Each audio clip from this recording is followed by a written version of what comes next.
It was in February of 1949 that a small growth was noticed just below the elbow on Bhagavan's left arm. When it was first noticed, it looked similar to the size, color, and shape of a black gram or pigeon pea. At that time, Bhagavan was sleeping outside on the couch, which was placed north of the old hall and up near the fence that runs north and south, enclosing the flower garden. His couch was facing east, and he would recline on it facing south.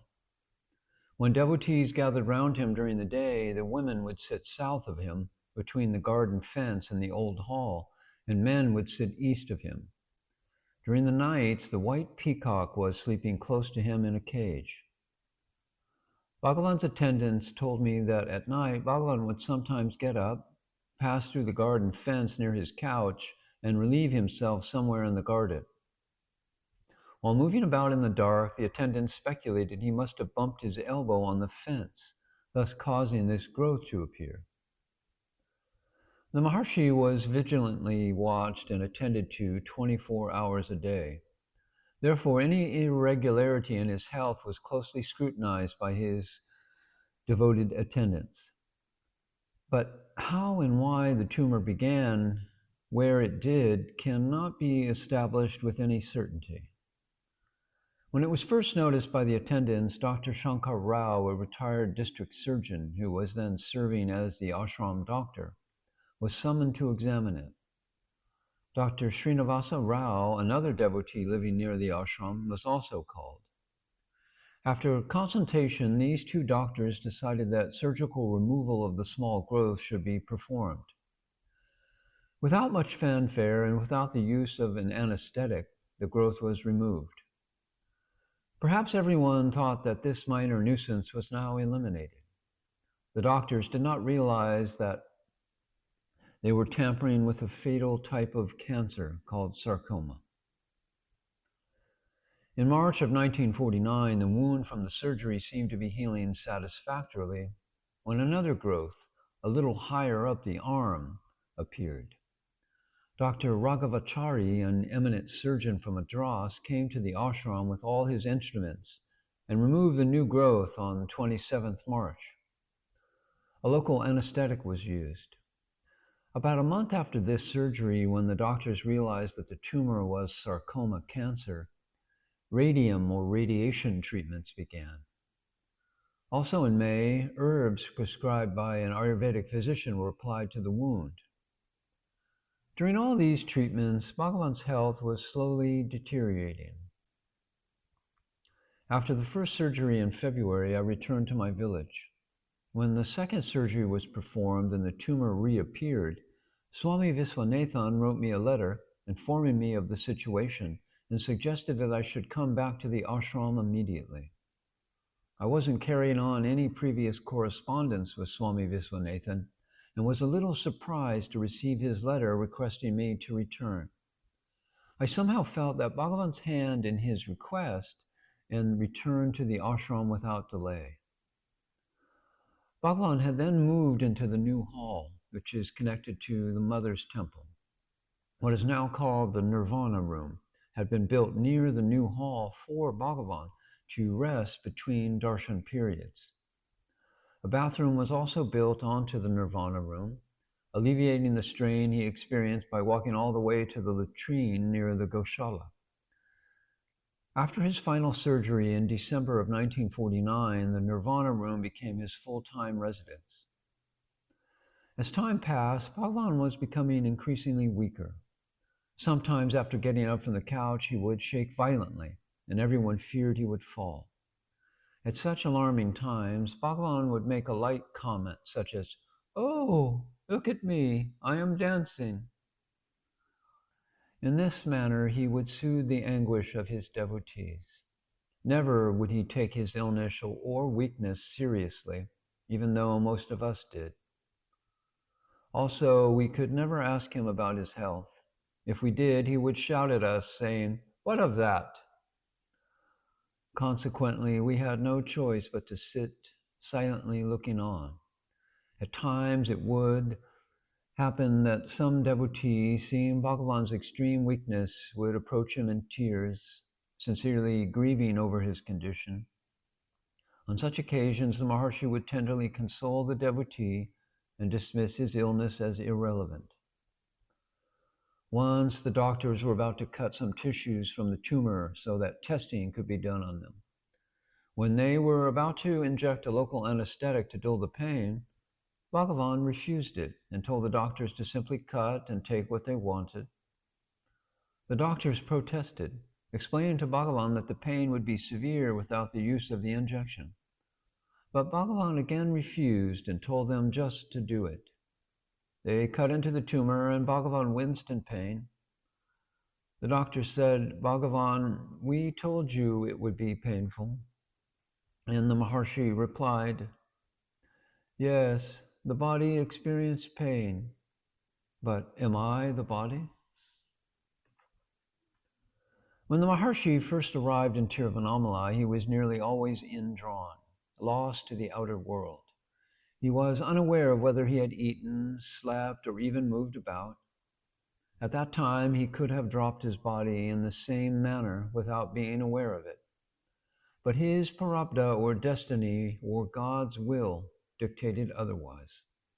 And because of it, we had before us a living example of how one can live always in the state of self-absorption while still functioning in the world.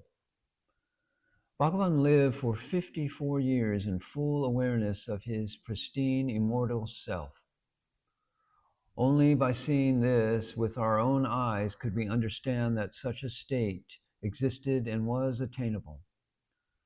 From time to time, God in His mercy ushers into the world messengers to guide and awaken mankind to the ultimate goal of life.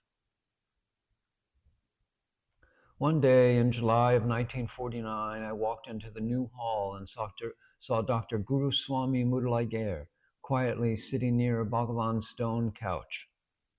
Though he was at the time retired, he was still the most famous doctor in South India. He was renowned not only for his professional excellence, but also as a man of piety, charity, devotion, and integrity. In Madras, there is now a road named after him, and also a life-size statue of him can be seen at the Madras General Hospital. I knew him from the time when I was a student living in a hostel next to his residence. Whenever I or any other student was ill, we would go to him. I remember that as soon as we began explaining our symptoms, he would immediately interrupt and say, "Stop." Then he would write the correct prescription for the cure. He would never directly ask for payment either. A box was placed near the door, away from his view, and patients would put it in whatever sum they felt. Some patients put nothing. He never knew who put what. Although he was then so distinguished, nobody seemed to have recognized him sitting in the hall. I approached Bhagavan and informed him of the famous doctor's presence. Bhagavan then asked me to go and inform Dr. Shankar Rao, the ashram doctor. I did, and the two doctors and myself met together in the dispensary, where Dr. Shankar Rao gave Dr. Guru Swami Mudaliar a summary of Bhagavan's condition and the treatment thus far. Dr. Guru Swami Mudaliar said that it was a mistake to have cut the tumor in the first place. He said, "Cutting with the knife drives the cancer inside. But now that the damage has been done, there is no other solution than to try surgery again." On 7th August 1949, a third surgery was performed in the dispensary. I have heard it said that these surgeries were done without the use of anesthetics, but this is not true. The standard anesthetics of the day were used on Bhagavan. There was a large team of physicians attending to Bhagavan's needs during the surgery and throughout his illness. When so many specialists came to certain conclusions about his illness and took up procedures, surgical or otherwise, to cure him, Bhagavan normally went along with the treatment. But when the tumor appeared again after the third surgery and the doctors concluded that only by amputating the entire arm would there be any hope of cure, Bhagavan flatly rejected the option. On the evening of December 19th, I was one among a group of devotees standing north of the Nirvana room, waiting to hear news about Bhagavan's condition. The fourth and final operation had been executed on that day, once again in the dispensary. Doraswami Iyer, who had been influential in bringing together prominent physicians for the two major surgeries on Bhagavan, came to where we were standing and informed us about his condition, saying, "Whether or not the surgery was successful can be determined only after 3 months." Bhagavan remained in the dispensary for 18 days, recovering from the operation. Then around midnight, he shifted to the Nirvana room. One day, when he was still convalescing in the dispensary, Chadwick and I were standing outside nearby when one of Bhagavan's attendants accosted us and inquired if we wanted to come in and see Bhagavan. This was not the usual procedure of having a personal audience with Bhagavan while he was ill. Nevertheless, we jumped at the opportunity. Moving quickly to Bhagavan's room, we stood at his bedside and simply rested our eyes on him. No words passed between us, but I can never forget those cool, compassionate eyes that opened and bathed us in peace and love. This small event may seem insignificant to the onlooker, yet by that one look, soaked with immeasurable peace and grace, we felt complete security and the confidence that his blessings would always be with us. Even now, more than 40 years after he left his body, I feel that this same grace is flowing, enveloping me, and guiding me. How can it be described in words? When Bhagavan was in the last stages of his illness, he insisted on giving darshan twice a day. A reclining chair was placed in the small passage in front of the Nirvana room. He would repose there facing west, towards the veranda of the Mother's Temple, and devotees would sit or stand on the veranda silently looking at him, or sit meditating with closed eyes. Those devotees who were permitted to have a bedside meeting with him would come around from the east of the Nirvana room and enter. At this time, because of the severity of his illness, the Sarvadakari rarely gave permission for separate meetings with Bhagavan. And during this difficult period, I also thought there was no need of troubling Bhagavan by requesting a personal meeting with him. After all, what did I have to ask of Bhagavan? Or what need was there for me to speak to him? In February of 1950, a new cancerous growth appeared. Many devotees began to lose all hope that his life would be spared. On the other hand, there were others that resolutely declared that Bhagavan would never die from this disease, as if it was inadmissible that a sage like Bhagavan could succumb to a common mortal affliction. One day I received a message from the office that I should accompany the doctors to Bhagavan's room when they go again to clean his wound and change his bandages. I do not know why I was asked to do this. Perhaps Bhagavan didn't see me at darshan time and inquired about me. Or possibly there was some other reason the Sarvadakari felt I should go to Bhagavan in his room. When I walked into the Nirvana room, Bhagavan simply rested his benevolent gaze on me and said nothing. Then he slowly stretched out his left arm, and the doctors began their work. The bandage was drenched with blood. The wound was large and pitiful to look at. The pain must have been extreme.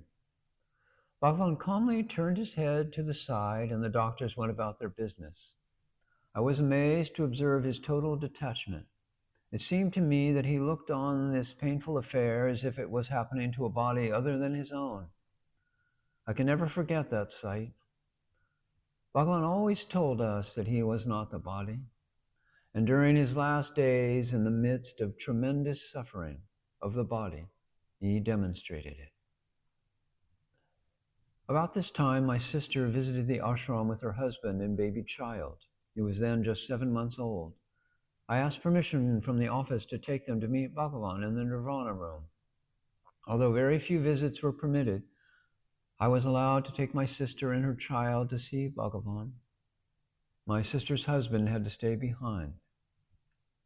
Bhagavan was then in a dreadfully weakened state, and I stood before him near the foot of his couch and introduced my sister. Then my sister sat her baby down on the floor alongside Bhagavan's couch and prostrated near the foot of his couch. The baby began to cry.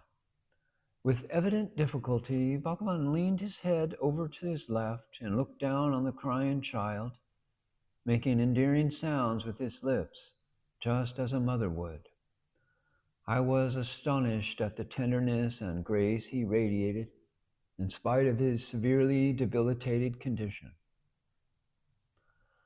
Bhagavan's tumor had grown to the size of a cauliflower. Blood was oozing between the buds, and his whole arm was blackened. A doctor friend who was experienced in all aspects relating to this type of cancer told me that the pain associated with it at this stage of Bhagavan's illness would be similar to the suffering experienced if a fully loaded lorry ran over your arm. On another occasion during this period, a government minister from Madras, Balarama Reddy, arrived for a visit at the ashram. This was his first visit, and since he was known to me, I was asked by the management to personally take him to visit Bhagavan in the Nirvana room. When we walked into Bhagavan's presence, I noticed a peculiar radiance, or a strange kind of soft splendor pervading the room. I thought because of my devotion to Bhagavan I was seeing this. Rationalizing it in this manner, I even tried to dismiss it. As soon as we came out of the room, the minister turned to me and asked, "What was that brilliance, that radiance pervading the Maharshi's room?" When he said this, without any probing from me, I thought there must be something to it. Then, all of a sudden, I remembered Ganapati Muni's second verse from his Chatra Rimsat that says, "Who is the master and guide of the whole group of learned scholars, beginning with Ganapati? Who is the repository of all the highest virtues, whose beatific effulgence is hidden by the sheath of the gross body, like the blazing sun hidden behind the clouds?" Now that his mortal sheath was breaking down, I thought, it seems that this beatific effulgence is being released, or is escaping from his physical form. On March 15, several allopathic doctors met in the cottage west of the dispensary. After discussing Bhagavan's condition, they concluded that he had only 1 month to live. This prognosis was correct, for exactly 1 month later, at 8:47 p.m., on the night of April the 14th, 1950, Bhagavan left his body. At this meeting, the doctors also decided that Bhagavan should be allowed to eat whatever food he desired. Throughout the course of his treatments, each discipline of medicine he was under had certain dietary restrictions. Often, Bhagavan was required to consume items he would not ordinarily eat or prefer to eat. But in spite of the doctor's decision about his diet, Bhagavan was not allowed to eat the idlis and chili powder he requested during the last month of his life. Out of all of the doctors attending on Bhagavan, it was only the allopathic doctors that didn't boast they could cure Bhagavan. The doctors from other disciplines would confidently announce that Bhagavan could be cured. Of course, during the final stages of his illness, when all hope was lost, there was little boasting. All the different systems of medicine, all the best doctors and surgeons, and all of the latest medical treatments and technologies failed. Throughout it all, Bhagavan remained what he always was, a spectator in this world drama, ever reveling in the self. During his last days, news of his expected demise spread through newspapers and by word of mouth. Thousands were flocking to Ramana ashramam to have their final, and in many cases their first darshan of the sage. The ashram could hardly cope with the overwhelming crowd. On April 14th, a bulletin was released to the news service from the office, stating that Bhagavan was no longer giving darshan. By broadcasting this information, the management thought the pressing throng of devotees would disperse. When this news reached Bhagavan, he immediately ordered the Sarvadakari to withdraw the bulletin. In no way would he discontinue giving darshan. Even on this last day, when Bhagavan was in the throes of death, he insisted on giving darshan as usual between the hours of 5 and 6 p.m. He demanded that the devotees should not be prevented from seeing him. The doctor, Lieutenant Colonel P.V. Karamachandi, the district medical officer, was then present. Seeing Bhagavan's critical condition on April 14th, he went to Vellore to bring his wife. The doctor said to me, "I had a great desire to offer orange juice to Bhagavan. As the fruit was not available here, we purchased a few at Vellore, which my wife, with great devotion, made into juice. This we took with us to the ashram. Sri Bhagavan was by then declining all liquid, as movement to and from the bathroom was so troublesome to him. Twice he declined the offer, but asked for water instead. I was feeling sorry for my wife's unfulfilled longing. So this time, with all the earnestness of my soul, I conveyed a mute prayer to the Maharshi to spare my wife from a heartbreaking disappointment. And right at that moment, Bhagavan said, 'Give me orange juice.' And when I offered it, he drank it. It was nothing but total compassion on Bhagavan's part to have asked for the orange juice, simply to fulfill the desire of a devotee." On the final evening, thousands were cramped into the ashram grounds around Bhagavan's room. A gloomy mood enveloped the area as Bhagavan's end was anticipated at any moment. The fan being waved over Bhagavan's body by the attendant was visible through the door, and all eyes were fixed on it, knowing that when it ceased moving, Bhagavan's heart had ceased beating. Mrs. Telayarkin, an influential devotee with the administration in those days, obtained permission to go into the Nirvana room and have her last darshan of Bhagavan at 7 p.m. At this sad juncture, she approached me and asked me to join her. I quietly stood there thinking and then replied, "No, you please go ahead. I cannot go." During this past year, I had seen Bhagavan's body suffer enough. There was no need for me to see more. Shortly after, the fan stopped.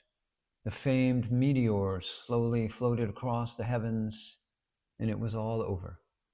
The light that illumined the earth as Bhagavan Sri Ramana Maharshi had now merged with the eternal light, the source of all creation.